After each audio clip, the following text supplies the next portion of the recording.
Hey everybody, it's your host, Amber Alrifai, and welcome to another episode of Behind Her Boom podcast. I have a fantastic lady on here with me today, kindergartner teacher she's moved from kindergarten teacher to now beauty influencer. And I have Lauren Hale on here. And when I say beauty influencer, guys, we're going to tap into how does this even happen? Lauren, thank you so much for coming on this show today. How are you doing? I'm doing so good. Thanks for having me. Everybody, it's your host, Amber here, MLM strategist and entrepreneur who has worked with thousands of network marketers and influencers and entrepreneurs in your space, helping to brand them, systemize them, and grow their downline on a global level. Creative director with AK Social House and your host of the Behind Her Boom podcast, providing you with proven, simple, and actionable steps to build your authority and your brand so you can stand out from those sideline sisters, inspiring you with our special guest to think big and grow to 7 figures and beyond. Let's go. Perfect. Well, so tell me, how does this even happen? Because I talk to so many network marketers who are like, I love my job, I'm in the corporate world, or I teach, or I'm a lawyer, I do this, do that. And then it typically ends up being that they have a side hustle, right? They love the products, but you are way beyond side hustle mode in your business, right? You're with Saint, the makeup company, and you've got a couple 100,000 followers. But on top of that, I've seen some of your content hit in the millions. So where was this transition? Like, where did Lauren awaken into the beauty industry? You know, it is a crazy story, and I really sometimes don't know how I got here, to be really honest with you. So I've been with Saint for 4 years, and I've used the makeup for 5 years. So I was 39 years old when I found Saint, and I was a kindergarten teacher. I've been a teacher. I have a degree in early childhood, special ed, and elementary. So I've worked with all ranges of children, and I loved it. It wasn't that I didn't even love it. I loved teaching, and it was always been a passion of mine. I've got 3 kids of my own, and so kids are just something that I love. But what really drew me to Saint was my skin was changing. And so I couldn't find a makeup that I loved. And I loved makeup. I've always loved makeup. I'm like the girl that was always in Ulta, Sephora, watching YouTube. Like, I'm 43, so I grew up on the YouTube, you know, like the dupes and things like that. So anyways, I was on the hunt for finding a makeup that worked for me. And I found Saint, and I loved it. I started raving about it to everyone. And I saw this girl online. She was working the business, and I was like, I'll just go try the makeup from her. I tried it, loved it, had a party, and all my friends came, and she didn't do anything. She literally laughed because she's like, I didn't speak. You were telling everyone about it. So I was like, well, why am I not making commission from this? So I decided on a whim to join. I've never done anything like that. And I literally joined to just like, as a teacher, I was making not very much money. I mean, teachers don't make much money. And so it was for a side hustle. It was just like to go to Target and like not feel guilty for me to buy like a shirt. So I started that way, and it literally just grew into this huge thing. And I really do think that teaching, because it's a passion of mine, it's a natural theme. And so I knew how to teach kids, but I knew that because I grew up watching YouTube videos and like, I don't know, I was that person that was like, grew up watching YouTube, but I would be like, okay, to my friends, like, did you try this dupe? Let me try this makeup on you. And I like just was that person. And so I just started showing up on social media that way. And it just started growing. And like teaching tutorials and all those. Right. I think that kind of comes down to as well as being authentic, showing up as you, but providing value. Because I think that's where the gap is in network marketing. People join and they're so quick to want to share the products, but it can get really like salesy, or, hey, there's a sale, check out this promo, versus let me just teach you and show you how simple this is. Whether you want it or not, you can make the choice, but like, look how easy this is, and look what it's done for me. Look at my before and afters, look at her before and afters, look how, little time that you can do. So it's really about sharing the benefits.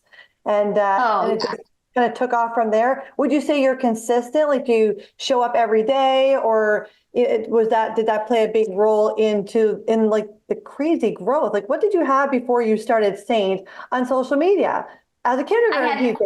100,000 followers? 300 followers. 300 followers. That's what I started with. So all of this, 300 followers. It was like friends and family, and it was all organic. And what you said, I want to go back to really quick. I am with network marketing, I see so many people and they're sharing graphics or they're just sharing the product. So people aren't buying the product, they're buying you. And so I always say, I'm like, listen, any tip I teach, you can use your own makeup. You don't have to buy from me. And I think that's really what has been part of my success is I'm not pushy. I'm not going to ever send you a hey girl message. I'm never going to be in your DMs like that. If someone asks me an honest opinion about the products, I'm going to tell you what I like and what I don't like, because I don't like everything that Saint sells. And I'm very honest about that.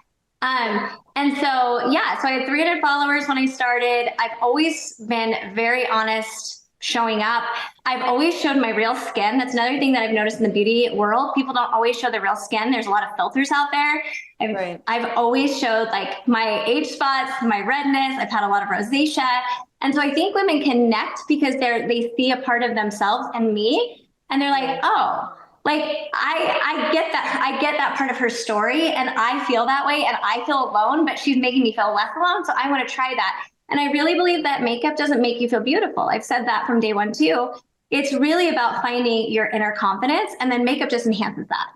Yeah, absolutely. Yeah. Well, now you'd mentioned about hitting 43. So your target market, we always talk about our avatar niche. And I always tell people, if you're talking to everybody, you're talking to nobody. And that's really big in the network marketing space. Yeah. Even though your product, can be for the 21-year-old and the 70-year-old, you have to really find that voice that speaks best to your audience. So talk to me a little bit about that, because you were not in your 40 when you joined your business. You were 38, 39. So do you feel like there's a transition after hitting 40 to like your skin and the way that you're showing up? You wake up every morning. Do you feel like there's a transition there, and Saint has sort of helped you along the way to feel confident in your skin? Yeah, so that's one thing too, is I wasn't always talking to the 40-year-old. I actually, when I started, I didn't know who I was talking about. And I think that's really hard for a lot of people when they show up on social media. They don't know who they're talking about. And like you said, you can't just be talking to everyone, because that's not going to go anywhere for you. So like, I have changed my platform so many times, and it wasn't until I finally figured out who I was actually talking about that it actually took off for me. And so, yes. So when I hit 40, one of my good friends, my upline actually was like, why are you not embracing your 40s? Because I actually didn't want to turn 40. I was really nervous to turn 40, which a lot of women are. They don't want to turn 40. It's like kind of this, like, I don't know, faux pas in life. And I'm just wiping off my teeth. You're good. And so when I turned 40, she was like, just start talking about it. And really nobody was at that time. And so I just started talking about it. I talked about the things I didn't like about 40. I talked about the things that I was seeing in my 40s, the things that were changing in my skin at 40, how I was using makeup differently in my 40s, and how, like in my 20s, I could do things differently with makeup versus 40s. And so I just started building a platform that way. And that really is when my account started taking off. Right. So you're building that authentic community of people that are resonating with you, in that same age category or group. I mean, I think that's huge. And I talk to a lot of influencers, and that really is almost like 90% of what it is finding that community that's authentic to them and speaking that same voice, because people just resonate with you the most. Yes. So now that you're 43, how do you feel? Do you feel like 40 is the new 30? Because I turned 40, totally. Well, I'll be 41 this year, but I was also afraid. I was like, what is this 40? My kids still think I'm 28. I'm like, Mom's 28. And even my husband, he'll be like, I'm never turning 40. Like I'm always 34. 34. Yeah, that's like your brain tells you that, right? Yeah. Like I feel 34. I'm going to be 34 forever. But I honestly feel like 40 is like, so far it's been like my best year. So how do you feel in your 40s? I love my 40s. I feel like my 40s are the first time in my life that I don't care what people think about me. I feel like I'm like just myself. I don't feel like I need 1,000 friends. I don't feel like I need to be liked. I speak my mind for the first time in my life. And so I think that's also part of like my success on social media is I finally just don't care, like I think that's what you have to. Yeah. You have to not care. It's funny that you said that, because I feel like the more that you push and try to make everybody happy and have like the answer for everybody, the harder it becomes on you. And sometimes you just end up pissing people off for just, being overly, nice and affectionate and trying to like have the answer for everybody. Whereas if you stick to truly who you are, who you believe, and what your story is and who you want to help and serve, it's only going to grow off there, and people are going to like you, not like you, whatever. You can't please everybody. But it's a huge world out there. Do you ever feel like you get kind of lost in like the comparison game with other influencers? I know, say, you mentioned about a lot of beauty influencers like using filters and things like that, which I could totally see happening, and everybody just has this perfect glow and whatnot. Once you get to that certain level, do you feel like you're in this comparison game of who's doing what, what's doing what, how are they doing this, doing that? Or do you feel like you kind of stick to your own little bubble and just do you? That's a really good question. So for a long time, I was really in that comparison game. And I think that's really good to be open about, especially in network marketing, because, top sales, building a team, I mean, all of that is always really recognized. And so I think it's really easy to fall into that comparison. Literally in the last 6 months, and my account's taking off a lot more in the last 6 months, I've just like put blinders on. And I think that's the best thing you can do. And I tell my girls all the time on my Saint team, I'm like, you just put blinders on. You mute the accounts that are making you feel like less than. You unfollow people that don't make you feel great. And you just put your blinders on and you do what you're good at, and you do the things that resonate with you. And that is literally that's all I've been doing. And so I don't spend a lot of time scrolling anymore like I used to and being like, oh, that girl is so much better at this than me, because I'm never going to do something that someone else is going to do. I'm only going to be able to do the best I can. Yeah. And I'm going to show it in a different way than someone else is going to do. And just like they're going to do something in a different way and show it in a different way that I'm going to do. And that's why we all have great talents. But yeah, I think the comparison can really stunt a lot of people, and it stops a lot of people. And so I really think when you put your blinders on, that's when you're successful, because you figure out what are you actually here to do. Yeah. I love that. I love how you said that. I mean, what do you say to your team as you're, building a growing team, and if they're new to social media or they haven't really put themselves out there? I talk to a lot of clients who are they're terrified of getting out there, creating a reel, going live. So then they're kind of looking at like the faceless marketing, which I'm totally dead against. Like anything to do with marketing, put yourself out there, and that sort of thing. So how do you have those conversations with new girls that join your team or whatnot, and that are brand new, and then they kind of come over and they're like, well, of course you can do it. Lauren, you've got all these followers, or you've got this, or you have that. Do you ever have to deal with that? And how do you sort of overcome and make them feel like they have an equal opportunity to grow and scale too, but you got to start somewhere? It's a really good question, because I still remember starting out, and that was one of my biggest fears. I'm from a small town, so I didn't want to put myself out there with what are people going to think? People know me in this town. What are they going to think of me? And there were so many times that I didn't want to show up because I was scared, right? And so I really resonate, and I will never forget that feeling, because so many girls show up and that's the first thought. And my biggest thing, and I don't know if it even makes sense to people, but it is probably the key to how I've had success, is messy action. I don't think anymore. I never have thought. And I think if you think, you stop yourself. So I always say, just do it. You can't learn everything at once, but the more you do something, the more you're going to learn. And so I always just tell my girls, I'm like, you don't know how to do a live? Push the live button. You don't know how to make a reel? Try it. You are never going to figure it out just thinking or overthinking something, right? And so I mean, I remember my first live I ever did. I tell my girls this story all the time. I didn't even know what a ring light was when I started. I had no clue. I found a ring light. It was this big. And I had $5. I had no money when I was a teacher. So I had $5 about a ring light. And I had books. And I stacked it up. I had no lighting in my basement. And I had a metal chair. And I stacked it up like this. And I was so scared. I remember my hands were shaking. And I was like, okay, I'm gonna go live. And it was my little compact of makeup. I pushed the live button. I was talking, my voice was shaking. And in the middle of the live, everything fell down.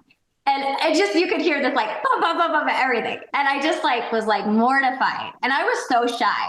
And I picked everything up. The live is still going. I picked everything up and I said, well, if you want to see awkward, keep hanging out with me, because that's what you're going to get every day that I show up. And it still is that way. I'm awkward and I accept that, and it's okay. And so I tell my girls that I'm like, you have to start somewhere. So.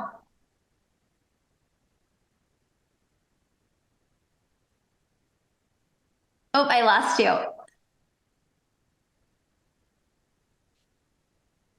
I can't hear you anymore. I don't know why.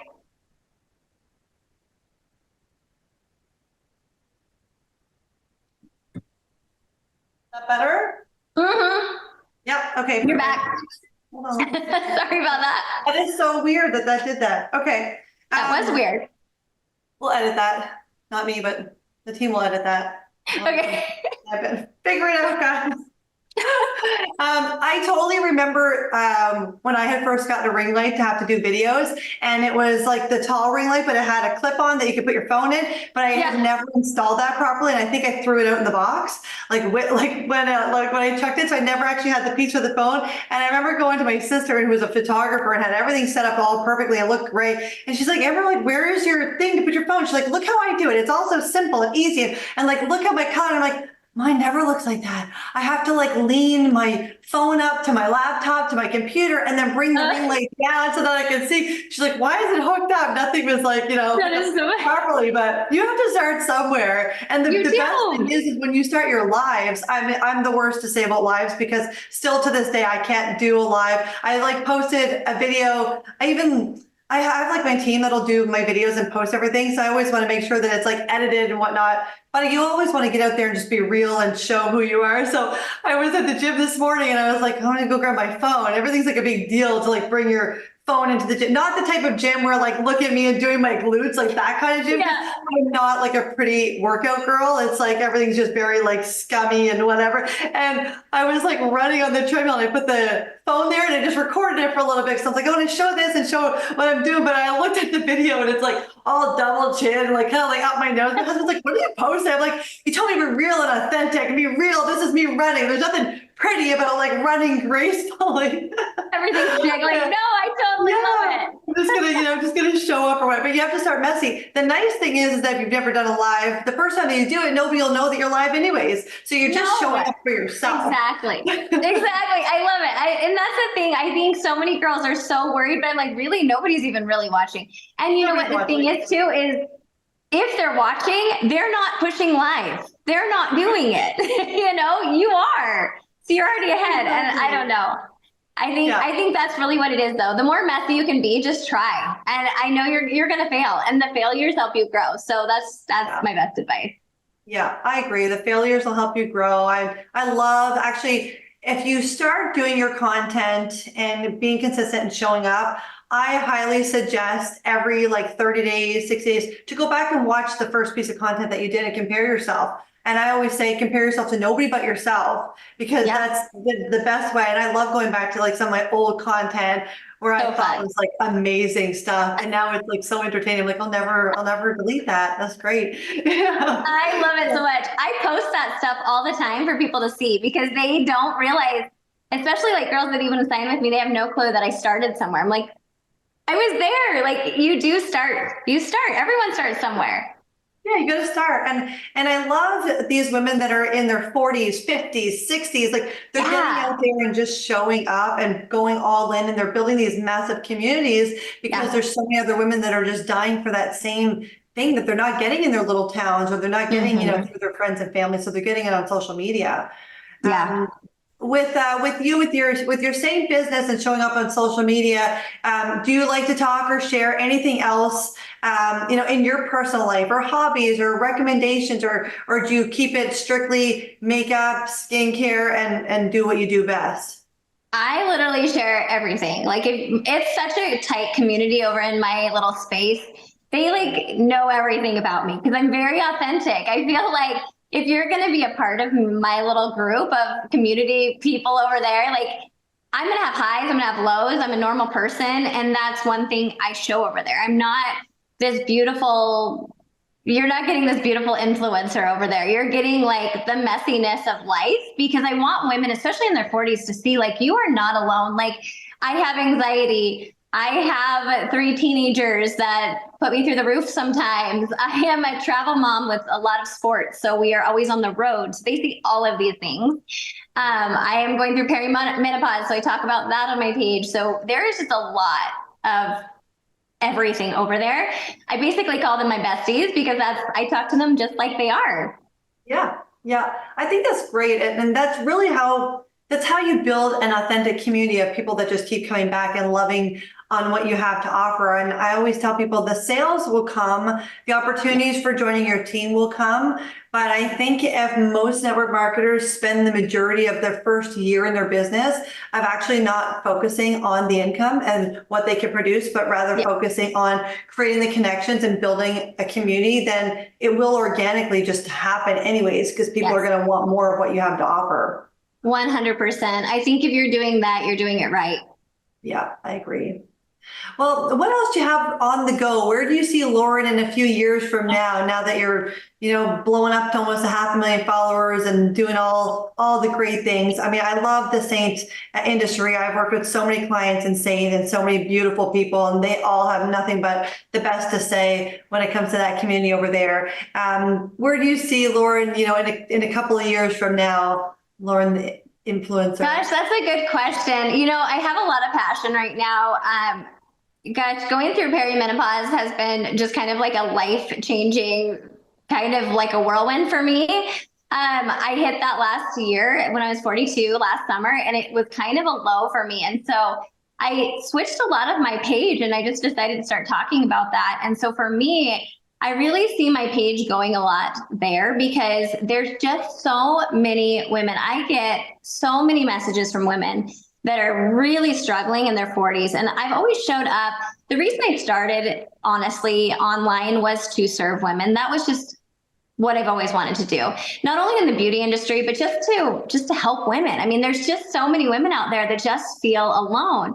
And if I can I can teach all day. That's like always been like something I'm good at. But I've also, but I've also just been really good about being real. And so if I can share my life and share the things I'm going through. And so I've been working with a lot of people in that space. So a lot of functional medical doctors and people that are in the perimenopause space, and sharing that with women to give them more access and free access to kind of more information. I would love to see my page go more that way too, because that's really what a lot of women are struggling with, but they don't have the funds to really get more information. So yeah, I think that's great. And it's so nice when you can use your account to provide such an impact and an influence on your audience because of that nature. And a lot of people will want to do affiliate and different types of connections and partnerships and collaborations with you because of that. And then you get to share all this extra value to your audience, which just keeps them coming back for more. So I think that's fantastic. The more that you can do on that end of partnering up with people and giving more value, it's, the more the better. Yeah. That's what we're here for, right? Like, how can we serve others? Yeah. You gotta help each other, help all the mamas out. I mean, when you see a craziness of teenager, that makes me really scared because my kids are almost 5 and just turned 8. And I feel like life is crazy. And they'll tell my husband, that we're arguing right now and super stressed because he chewed his nails. And I'm like, it's literally arguing over because he was chewing his nails, and then it went from chewing the nails to chewing the skin, and the nails are done. He doesn't chew them. And I'm like, really? We're going to argue over that? I'm pretty sure it's just a habit. He'll be fine. He doesn't need medical advice. He'll get over it. I don't think he's anxious. I don't think there's anything wrong. I think it's just a habit that is kind of gross, and we'll just, cover it up. But it's so funny because when you get into different levels of ages of your kids, it's a whole different pot of problems and and they just keep you on your toes. I have 2 boys, and I tell you, they keep me on my toes so much, and my daughter is totally different. So it's so fun though, and every stage is so fun. And yeah, that's true. I've got one of each, and the little girl is she's my helper. She'll even be she'll be like, Baba, you need to depend on yourself, or something like that. Asking me for something, figure it out. And my son's just turning, and he's like, can you dress me and put my shoes on? Oh my God, seriously, so different. Totally different. They're so different. I know, it is so funny. I'm always and you're from the same family. Yeah, two, but completely opposite. One's like me, one's like my hubby. That's how I. I love it. That's so this fun. Is fantastic, Lauren. I love chatting with you. I love the value that you've given, and it really truly comes down to just being raw, being real, being authentic, and showing up for yourself and for your team or your besties, like you call it. What was one piece of advice that you would leave to network marketers out there before we part our ways today? What's something that you could share that's helped you?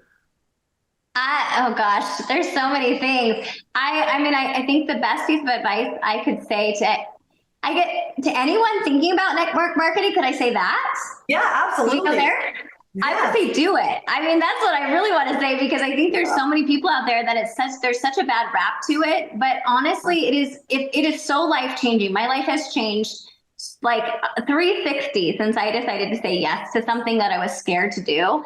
And I thought I was too old to do. My life has like just changed. My family life has changed and my confidence has changed. I mean, if I had never said yes to a makeup compact, I would never be where I'm at today. I would never have helped so many people. I would never have just changed my life the way I have. And there's so many women out there looking for something for themselves, but are so scared to pivot or to change or to do something that maybe has like a stigma around it. It's no different than, somebody that works at Amazon or Walmart. Like there's no difference. And so go say yes to something you're passionate about. Go chase something that you are thinking about and your life will change. And so that's my biggest piece of advice. Stop holding yourself back. It doesn't matter your age. Yeah, I think that's so great, Lauren. It's so true. So many people we call them like watchers, like silent watchers. Yeah. And they'll creep and they'll watch journeys and journeys go on. They'll watch their friends. And I always tell people who say, I'm just working with, my friends or my family, and my family members are supporting me with products, but they're not interested in my business. I always tell them your friends and your family are the last people that you need in your business to grow and scale to where you want to be. You need like-minded people like you. So I let your friends and family be the silent watchers and know that on the back of your mind that they're watching every step that you make, even if they're not, and allow that to just fuel the fire even more to go and crush it. 100%. That doubt of, oh, there she's in something else, or what's she going to do here, and I'm just let that feed you and fire you right up to just go and kill it, right? And go. Yeah, you don't need those people. I mean, I tell people all the time, my mom, I love her. She's my best friend. She's never bought from me, like ever.